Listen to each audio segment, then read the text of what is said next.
నీకు సొంతం నా సమస్తం నీదే కదా నేస్తం నా ప్రపంచం పొడవు మొత్తం వలపు వర్ణం చిత్రించు నీ ఇష్టం నీలి మేఘం నెమలి పించం రెంటికి లేదు ఏమంత దూరం ఒకటి హృదయం ఒకటి ప్రాణం వాటినే నాడు విడదీయలే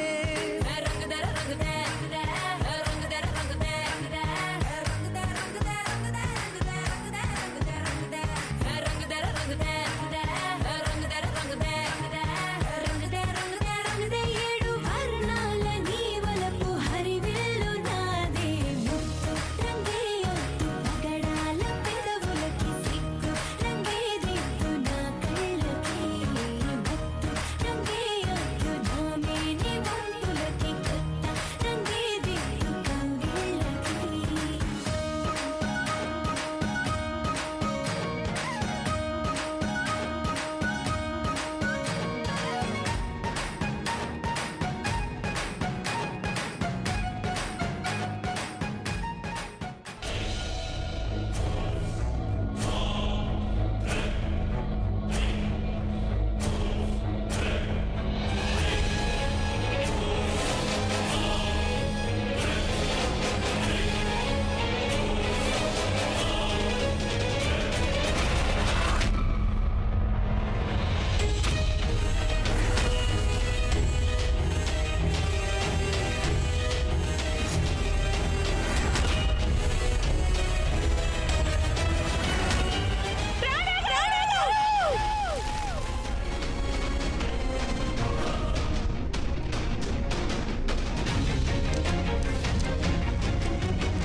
మేము గాయత్రిని చూసాం.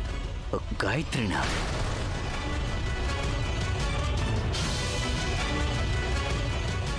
గాయత్రిని చూసాం మేము.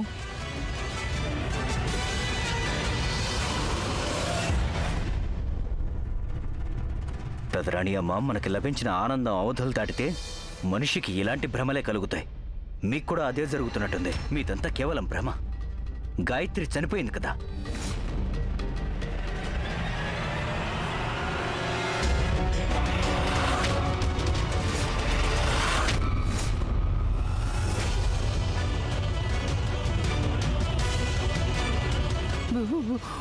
వెళ్తుంది, అటు చూడండి, అదిగో చూడండి.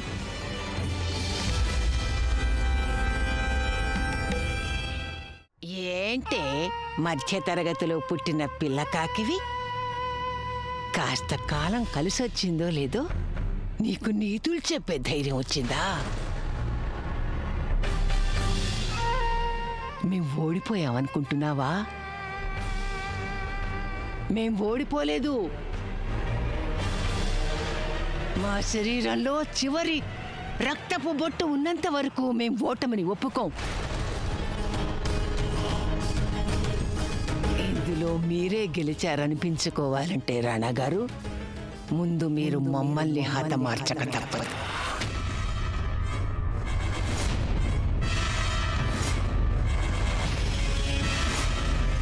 నరికేయండి మమ్మల్ని. అందుకోండి ఆ ఖడ్గం. నిరాయుధులుగా నిల్చున్నాం మీ ముందు.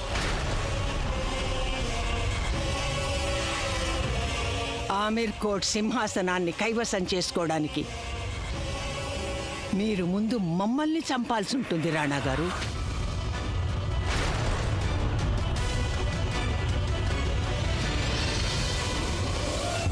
ఇక ఆపండి పెద్దరాణి అమ్మ, చాలు ఆపండి మీ మాటలు. ఇంద్రవదన్, మీ వల్ల ఏమీ లాభం లేదు. రాజు కళ్ళల్లో నిప్పులు దొర్లాలి, కన్నీళ్లు కాదు. మీరిలాగే శత్రువుల పట్ల జాలి చూపిస్తూ వారి బాధలకి కరిగిపోతూ ఉంటే ఆ శత్రువులు నిర్దాక్షిణ్యంగా మీ కడుపులో కత్తి పొడిచి వెళ్ళిపోతారు. అప్పుడు మీరేం చేస్తారు?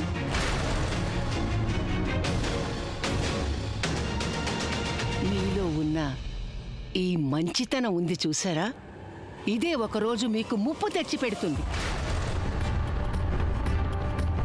మేం కాకపోతే వేరొకరు మీ కడుపులో కత్తిని తప్పక పొడుస్తారు.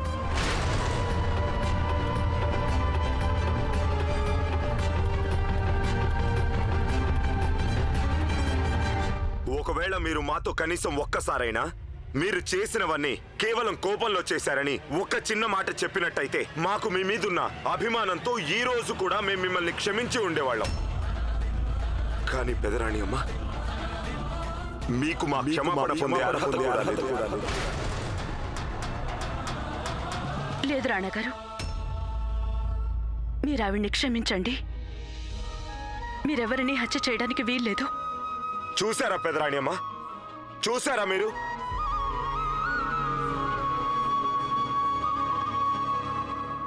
ఈ మంచితనాన్ని మీరు మా బలహీనతగా పరిగణిస్తున్నారా పెదరాణి అమ్మ?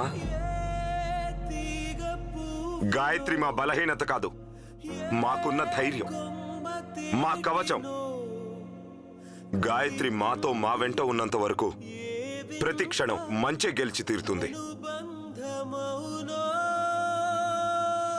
మేము ఎప్పుడూ గెలుస్తూనే ఉంటాం పెదరాణి అమ్మ. మీరు ఒకటి బాగా గుర్తుపెట్టుకోండి, మా ప్రతి విజయాన్ని చూసేందుకు మీరు ప్రాణాలతోనే ఉంటారు.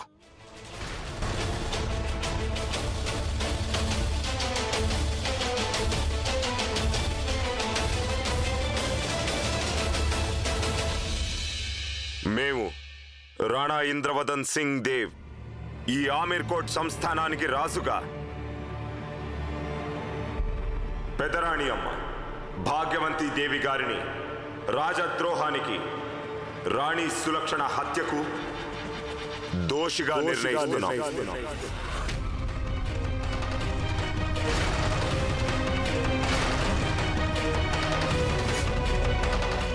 ఈవిడకి రంగూన్ మహల్లో యావజ్జీవ శిక్షణ విధిస్తున్నాం.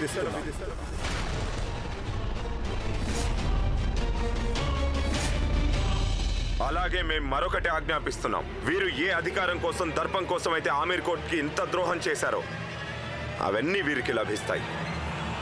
కానీ ఇక ముందెన్నడూ వీరు ఆమీర్ కోట్ లో అడుగైనా పెట్టకూడదు.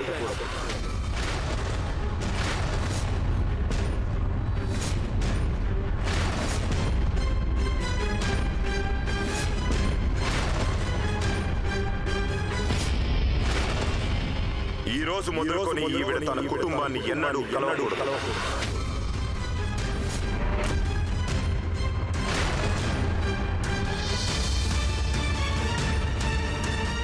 వీరు ఎప్పుడూ తన వారిని ప్రేమించనే లేదు. అందుకే ఈ రోజు నుండి వీరి సొంత మనుషులే ఎప్పుడు వీరికి తోడుగా ఉండరు. కనీసం అప్పుడైనా వీరికి తెలిసి రావచ్చు, ఈ కిరీటం, ఈ సింహాసనం, ఈ మహల్ ఎవరికి సంతోషాన్ని ఇవ్వలేవు. మనిషి దుఃఖాన్ని ఒంటరిగా భరించగలడు. యశోద, మీరు కూడా చాలా బాధపడుతున్నారు కదా, ఈ కుటుంబ బంధాలపై ఎటువంటి కళంకం రాకూడదని. అందుకే మేం మిమ్మల్ని అన్ని బంధాల నుండి విముక్తుల్ని చేసేస్తాం.